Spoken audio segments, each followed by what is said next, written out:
Добре дојдовте во деветата епизода од Дигитална стоматологија, подкастот посветен на стоматологијата единствен во Македонија и во регионот. Како што кажав во одјавата на претходната епизода пред 2 седмици, оваа тема, односно зборуваме за дигитално водена имплантологија, ја поделивме на 2 дела.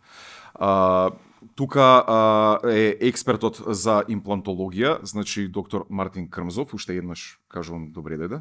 Добро најдов. И доктор Марио Јурхар. Тука значи зборуваме, ги покриваме оние интересни теми што се како изгледа имплантологијата водена нели на современ начин, на дигитален начин. И би сакал да продолжиме, значи да го продолжиме она што од претходната емисија таму каде што застанавме.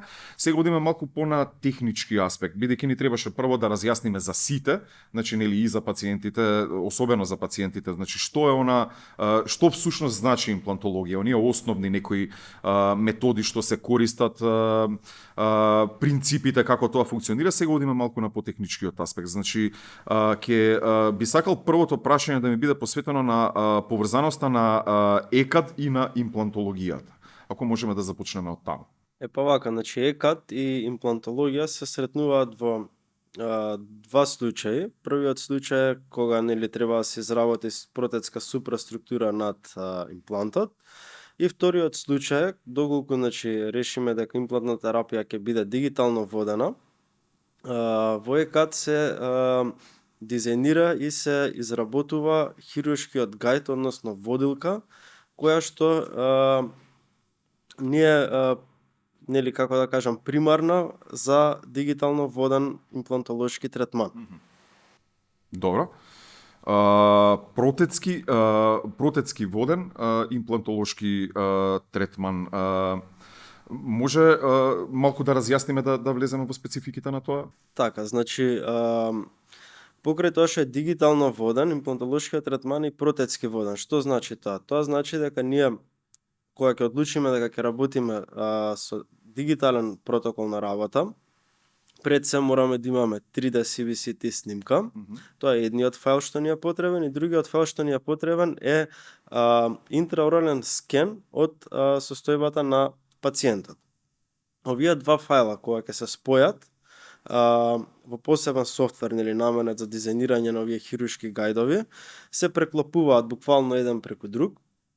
Имаме можност, значи прво дизајнираме како би изгледала коронката на нели во иднина кога ќе го оптеретиме имплантот и врз основа на таа коронка и условите на коската во гребенот, ние го позиционираме имплантот во идеалната позиција. Потоа се на интраоралниот скен се дизајнира таа хируршка водилка на која што има отвори каде што влегува дрилот за наједноставно кажано бушење на коската, влегува по точна ангулација која што претходно ние сме одредиле врз основа на идеална позиција во алвеоларниот гребен и идеална позиција во однос на идната протетска супраструктура. Така. Оние фајлови што ги споменавте, што ги испраќаат како колку што сватив и од претходните епизоди, од замна техника што ги изработува тие, мислам дека беа STL фајлови, за нив зборувавме конкретно. Тајком и STL фајлови. Да, значи тие се оние како што ги викаат before and after, како ќе изгледа. Значи имаме тридимензионална снимка, таа е што се прави, да речеме, и тука се прават сите мерења односно на алвеоларниот гребен, ширина и висина. Се откако планот на терапијата, односно планот на имплантолошката терапија е направен, сме го одределе местото каде да бидат поставени имплантите, преминуваме кон спојување на 3D снимката е DICOM файл. Сега треба од интраорален со скен, најпрецизен отпечаток од усната празнина што се зема, тој ESTL файл и тој ESTL файл се инкорпорира во самата 3D снимка. Аха. Сега, и тука се всушност во самиот софтвер се дизајнира гајдот, каде ќе бидат, односно се прават така наречени простори, каде ќе бидат поставени, дури и под која ангулација ќе бидат поставени имплантите. Значи со работа со гајдови немаме простор за грешка. И тоа е еден мотив да имплантологијата не е на некој начин толку страшна, туку секој доктор со соодветна обука може да ја работи. Околу гајдовите повеќе доктор Мартин. Да, тоа сакав само да околу планирањето и тоа сакав пред да го поставиме тоа прашање, односно пред да продолжиме темата баш за тоа, сакав да прашам дали освен нели онаа што е дигитална водена имплантологија за која што се изработуваат гајдови кои што ќе ги односно водичи кои што ќе ги објасниме за кратко, дали на пример кога не е дигитална имплантологијата исто се изработуваат некакви си гајдови. Ако може да направиме, ако тоа е случајот, дали се прави некаква паралела тука меѓу? Така, значи скроз е различен третманот кога е дигитално воден и кога е мануелно воден, да кажеме. Значи кога е мануелно ние све зависи од искуството на клиничарот. Значи он мануелно ја одредува ангулацијата и позицијата на имплантот според одредената ситуација. А доколку кога имаме дигитално воден третман, тогаш позицијата е претходно одредена на имплантот и неговата ангулација и ние немаме простор за маневрирање тука. Значи, точно дриламе во коската како што сме одредиле по таа ангулација и на точната позиција влегува посам тоа имплантот. Сега, све си има свои предности и недостатоци. Има случај каде е индициран едниот метод на работа и каде е индициран другиот метод на работа. Не секаде може да пристапиме со дигитално воден третман и не секогаш е најдобро да пристапиме со мануелен третман, каде што на пример има можност за тоа дигитално да се изведе многу попрецизно и многу поточно. Така. На некој начин околу прецизноста да речеме да погодуваме едно место со снајпер или со стрела на некој начин. Во овој случај гајдот ни е снајпер на некој начин. Значи маргините за грешка се меѓутоа, како што кажа колегата Мартин, има одредени случаи каде е подобро да се работи со гајд, каде е подобро без гајд. Тука спаѓа многу и искуството, односно тренингот на соодветниот клиничар. Да, најчесто кога имаме потреба, нели, кога не може скроз дигитално да се изведе тоа, е кога покрај имплантолошкиот третман е потребно уште некоја хируршка интервенција во истата интервенција, кога треба нешто дополнително да се направи. Дали е тоа некој патолошки процес што треба да се исчисти, да се искиретира, да се реорганизираат ткивата, коската. Значи, или може да се користат и комбинирано. Значи, дрилањето, на пример, оди со хируршки гајд, односно е дигитално воден, а све останато од процедурата е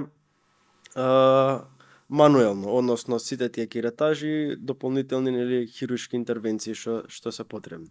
Така, ајде сега за пациентите да прецизираме што се точно, малце да навлеземе во техниката на самиот гајд на самите водичи.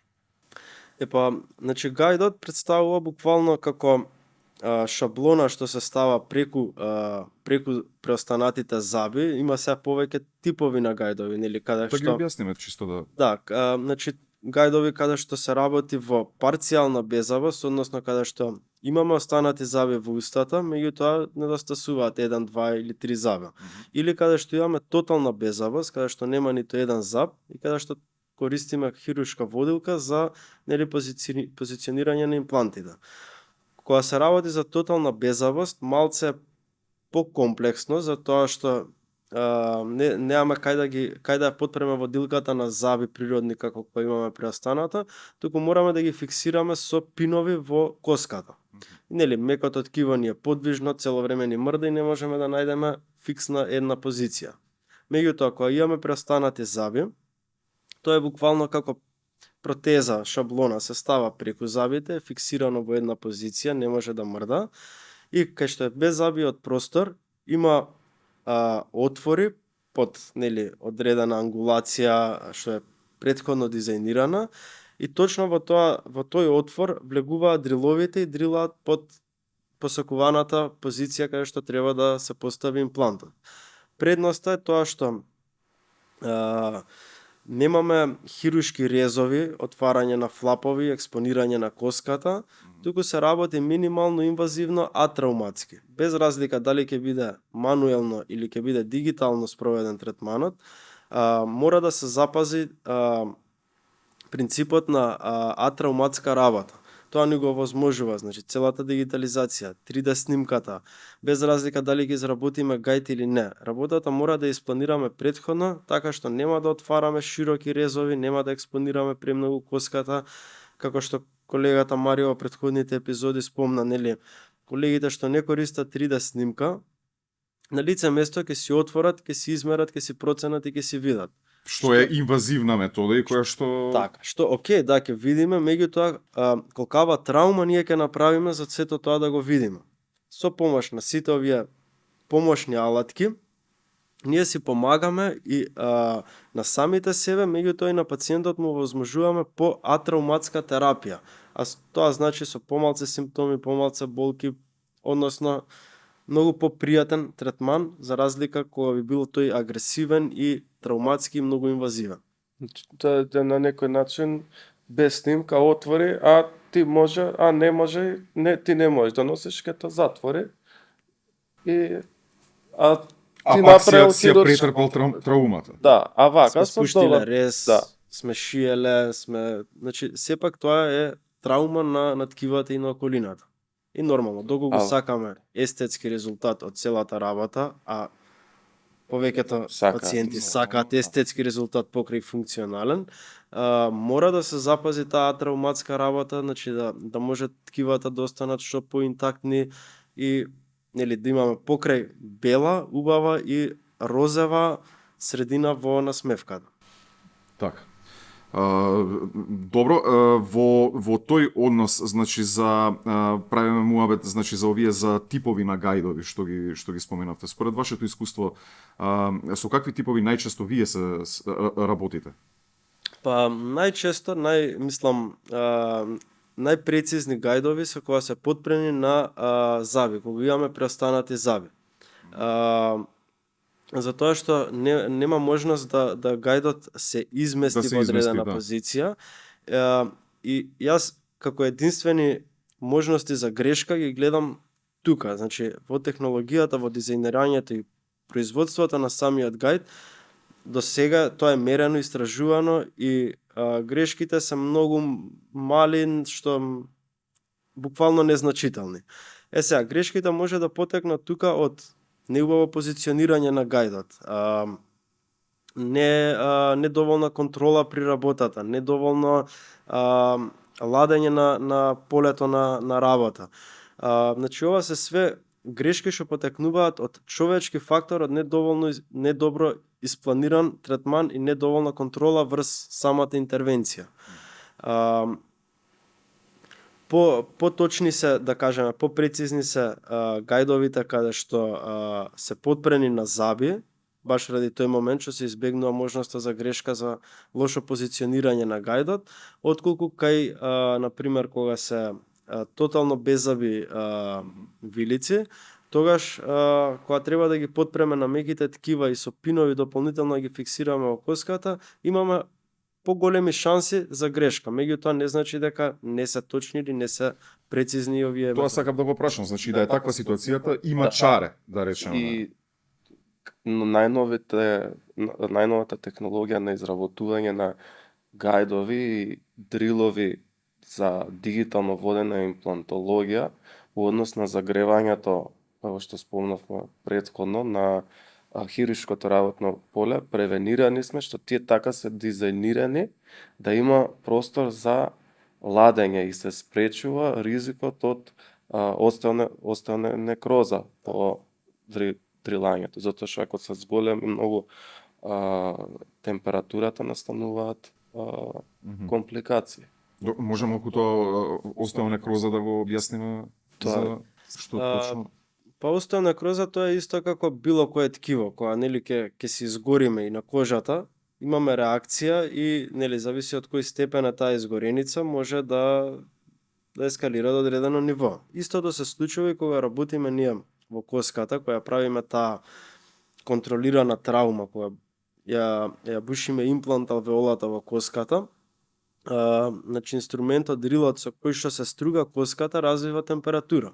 Мора да има соодветно ладење за да не се прегрее коската. Односно, кога не би имало соодветно ладење, кога коската ќе се прегрее, ќе има изгореница, настанува некроза, односно изумирање на коската. И добиваме контраефект. Наместо осеоинтеграција и добивање на цврста, убава коска, нас коската почиња да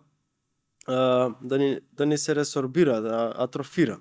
Значи, едноставно некроза. Како се лади, ете, например? Па на самите инструменти со кои што работиме, има специјален систем за ладење со физиолошки раствор. Значи, ние како што работиме, директно на самиот дрил кој што одзима во коската, прска цело време физиолошки раствор кој што не дозволува загревање на површината. Сега, кога работиме преку хируршки водилки, ние преку регијата кај што работиме имаме една одозгора водилка. Има тоа изработен од пластика и буквално немаме целосна визуализација, исто нема ни доволно проток на течност. Сега, тука зависи дизајнот на гајдот каков ќе биде. Отворен, затворен, значи има отворени гајдови кај што директно цело време си прска течноста. Има гајдови кај што дрилот не е цел цилиндар, цел круг, него е засечен и од страните цело време си прска, си капнува физиолошки раствор кој што ја лади околината. И многу е битно да се поседува тој систем, да речеме, за ладење, односно физиодиспензер, зашто да не се изложи пациентот на ризик. Сега, ако не се поседува, има една друга алтернатива, ти да работиш, а некоја од страна од шприц да ти попрска физиолошки раствор. Меѓутоа, ефектот и на тоа колку е пациентот изложен на ризик од таа несакана појава е драстично различен. Тоа сакав да го прашам, тоа е уште еден сегмент што сакав малку повеќе да Кој работи имплантологија мора да има физиодиспензер. Секако систем за ладење на некој, просто кажано. А дали постојат ете ординации кои што работат без тоа? Па еве да не го спомневме, ова и да не е видено, значи се работи. Се работи. Само да разјаснам. Да. И исто така е многу битен и контрола на вртежите, колку вртежи ќе прави таа машина во минута, за да не дојде до прегревање. Нели, нормално сам за тоа не станува ни збор. Имплантологија без 3D снимка и без физиодиспензер е апсурд, тотален. Како што кажавме, дали има што ставаат нормално импланти без снимка, има со работат и без физиодиспензер. Има и што испраќаат коронки во целофан од цигари, па затоа се осетив, се почувствував нели обрзан да прашам. Тука сме да кажеме се што да разјасниме. Се што се среќаваме. И како треба да изгледа еден современ стоматолошки третман. Така. Од тој аспект, со кои компликации, да речеме, се соочувате, ако се соочувате со некакви компликации? Сакам да прашам дали, например, дошол некој пациент од каде што му била поставена, нели, му бил поставен имплант на old school метод и да бара да биде, нели, коригирано. Ќе поразговориме малку околу тоа. Многу голема грешка што доаѓаат пациенти без имплант пасош и всушност пациентот ги ставил имплантите одамна и он не ни знае какви импланти но се ставени во усната празнина. Значи тој имплант пасош е многу битен за да после долго време нормално сега добро е да имаме да посетуваме еден терапевт, меѓутоа сме во странство, сме промениле место за живење, сакаме да нормално ќе се промени и терапевтот. Тој терапевт треба да знае треба да знае кои импланти се поставени, како да пристапи. Анатомијата кај сите импланти е различна. Да, и секој производител на импланти си има, мислам, има системи кои се компатибилни, али генерално се различни инструменти за различни импланти. Најпросто кажано, ако хексот кај еден имплант е 0,9 мм, кај друг е 1,1 и едноставно клучето за штрафување и заштрафување не пасува од еден со друг. Или различна форма, кај еден е хексагонално, кај некој е окта, зависи од самиот систем. Меѓутоа, пациентот мора да си ја поседува таа, како да кажеме, пасош ID документација за имплантите што се ставени со серијско бројче, точно од кој производител, која димензија на имплант, кој дизајн, за да може било каде кој ќе отиде или на друго место, кога стоматологот ќе налета на импланти поставени од друг терапевт, да може да знае со кој систем има работа, дали има можност да сработи нешто во тој случај или нема можност. Да може да ги извади, иначе нема да може, ќе има потешкоти постоечките импланти да ги извади, да не Да, може. без разлика дали треба имплантот да се извади или можеби треба да се замени само протетската супраструктура, значи за секој систем си има соодветни алатки кои што ако ние не знаеме кој имплант е, како ќе знаеме со што можеме, со што не можеме. Или атрауматски да пристапиме. Исто така, како што има имплант пасош, еве ќе се навратам, како што работиме во ЕКА центарот, се дава и сертификат за квалитет на керамиката. На за да всушност цирконијата, кога го зборувавме така тоа е, просто на цирконијата, за да после ништо не е, да речеме, вечно, после долги години, исто ако се смени терапевт, да се види со која цирконија имало, односно одговарала и толку годишен успех кај пациентот и да се примени истата. Исто. Значи, тука кај нас работата е што јас ставив швајцарски, јас ставив германски, јас ставив вакви, такви импланти. Значи, ти кој имплант е тој? Значи, работата е што сите импланти се исти, со минимални разлики. Сите импланти се од титаниум. Најдобар имплант е оној што ќе се задржи највише во усната празнина. Се друго е маркетинг. Да. Нема ниту премиум, ниту економик бренд. Сега се случува да тие што се поголемите брендови ги купуваат помалите брендови и тука се они си ги кажуваат ово е премиум, ово е економика, се уствари е истиот производител. да, Се е маркетинг. Добро, и токму затоа е потребно да постои оној сертификат, да речеме. Пасош. Значи, се што се изработува, треба да знае пациентот што носи во уста, од каде е потеклото на тие материјали, кој ги прави тие материјали. Тука пациентите одат во ординација, они не знаат каде им се изработуваат завите, прва работа. Втора работа, не знае, ти не знаеш што носи, ја носам еве германски импланти, не мора тоа да се знае. Значи и да сака да го користи понатаму и да сака да го избегне, пак треба да знае од каде е, кој е производител. Да не збориме за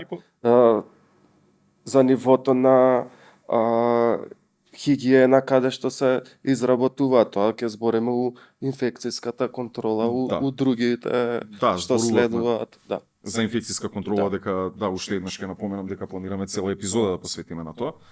Тоа стандарди треба да поседуваат тие места што ги изработуваат тие заби, ординациите, да речеме што во кој што се работи имплантологија, како што спомнавме, физиодиспензер, друго, да се работи со рентген. Значи има стандарди за работа.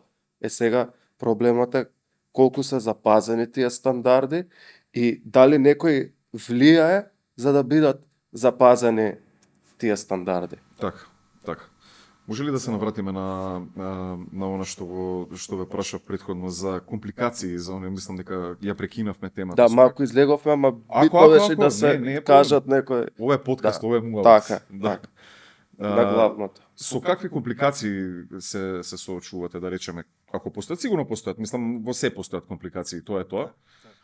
Значи, компликации генерално повеќе се јавуваат нели од како што кажав, несоодветни супраструктури протецки, односно несоодветно оптеретување, пренесување на силите на чвакопритисокот врз имплантот, потоа лошо позиционирани импланти, повреда на одредени анатомски структури во близина каде што имплантирањето е направено.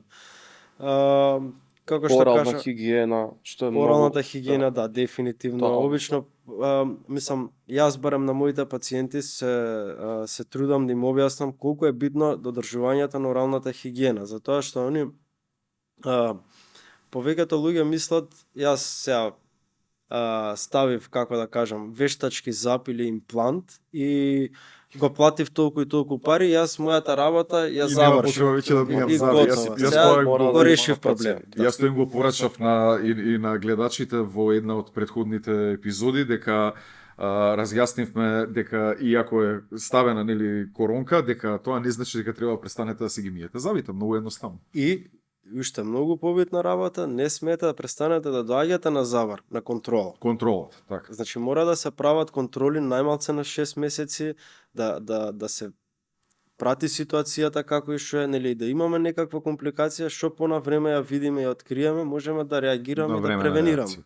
А доколку, например, ние сме ставиле кај имплант кај некој пациент, сме ставиле коронка супраструктура одозгоре и он дојде после 6 години и се пожали или има некаква компликација, Тоа е тоа. тоа е тоа. Како што го одржуваме оралното здравје со нашите природни заби, треба да продолжиме да го одржуваме на некој начин протецките надоместоци, затоа што и тие протецки надоместоци се наоѓаат во нешто што е живо.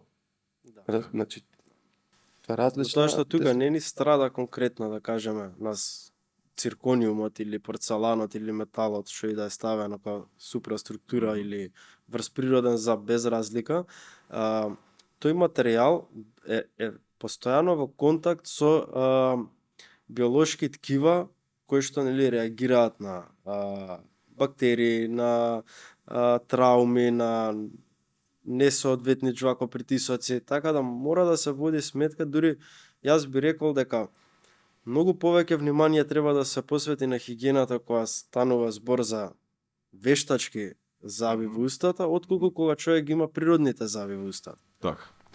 Јас мислам дека не можевме со подобри пораки да одјавиме емисијата. Да, и за на крај порака до општата јавност. Нормално сите работиме, сите сме на некој начин професионалци и даваме најдобро од нашата струка. Меѓутоа, совет до пациентите, кога ако ставаат импланти, да се побараат имплант пасош и секако сертификат за квалитет, односно да знаат каква изработка имаат во устната празнина за пример цирконија или пак некој вид на керамика. Така. Значи, одржувате лична хигиена и пред се, кога веќе ќе орална хигиена и пред се одете на контрола. Значи, тоа се главните пораки. Морате да знаете што користите, морате да знаете што ви користат стоматолозите, вие да си имате таков пасош, наречеме. И тука би сакал да ви се заблагодарам и на двајцата за учеството на уште една супер емисија, супер епизода. Доктор Мартин Крмзов и доктор Марија Јурхар. Ми беше уште една чест и задоволство што бевте дел од дигитална стоматологија. Благодарам и на вас. Останете со нас, се гледаме за 2 недели точно.